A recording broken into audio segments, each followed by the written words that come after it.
Now today I'm going to be fixing up a little hole in my bumper. You can see the whole bumper's seen better days and it's time for a refinish, but with only one race left of the season, I'm just going to concentrate today on getting this hole patched up. I've got the other portion of the plastic, so no big deal there. I just need to essentially glue the thing back in place. And to do that on the urethane bumpers, it's actually not that bad, especially if you use the right stuff. So this is 3M semi-rigid plastic repair. It is part 04240, and it's specifically for urethane, so it remains a little bit flexible. This stuff works great. It's basically a two-part adhesive that gets mixed together in this little nozzle up here, so you don't even have to really mix it. It's super easy. You'll need an applicator gun, which is basically like a caulk gun with two rods to push that out evenly. And then the other thing that you'll need is a bit of 3M adhesion promoter to get on there. That is the 05907. So I'm going to go ahead and flip this over. You'll actually be able to see in the bumper where I've done some repair on this thing before, and it's held up quite well. So I'll take you through the steps. This will be a real short video because it's not that complicated a process. All right, looking at the inside of the bumper, you can see where this has been fixed once before. So I've got all around the outside here, you can see some of the dried 3M urethane adhesive, excuse me, where this had previously just been ripped apart. The whole thing had basically come out. On the area I'm going to repair today, which is basically here and then around the edge over here, you can see where my crack is. As far as preparation, I just took a shop towel and I wiped the whole area down with rubbing alcohol to get it clean. You can see from the scuff marks that then I went and sanded the area. Then I used some compressed air to get any dust out of there, wiped it down again with rubbing alcohol. And now I'm going to use a little bit of this, this adhesion promoter here, just to get the area nice and wet.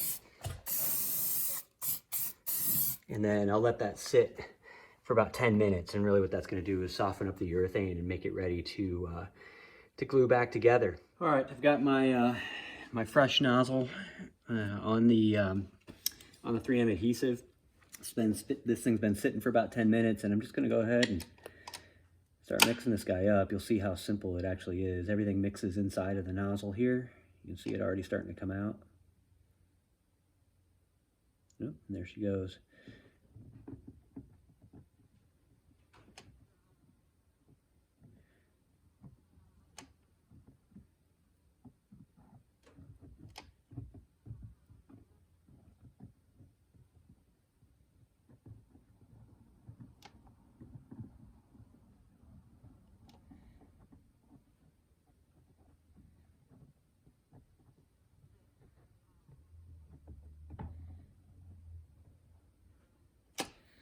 All right, now that I got a little on there, I'm going to relieve the pressure and actually just come around. I'm going to rub this in some and try to get it to really work its way in. Probably shouldn't be doing this with bare fingers. Should be wearing a glove, but I'm not. So that guy's all on there nice. There, and that's pretty much all there is to it. Everything's in. Now this is going to dry relatively quickly. Oh, I got a piece right here that needs a little bit of love. There. This is all going to dry relatively quickly. It'll find its flat and smooth out as long as you get to it really quick. But it certainly doesn't have a lot of working time, so you do need to move fast. That's about all there is to it. All right, a little less than 24 hours later, I've been off at kids' soccer games and stuff, but back at this. This is all nicely cured at this point. I mean, it's on there. It's not going anywhere. You can see that it's remained fairly flexible, but this guy's not going anywhere. Obviously, I was liberal in the amount that I use, so there's quite a bit there.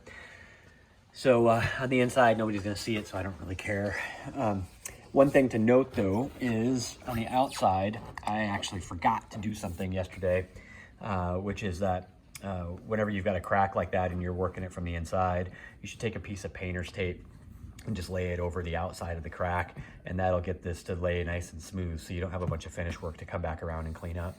In this particular case, I don't really care because the bumper's definitely seen better days, and it's probably going to get replaced at some point in the next season. But you can still save yourself a little bit of work. So I'll probably come through and just snip those guys off of there, and then otherwise leave it and not worry too much about the finish, but you can save yourself a little effort.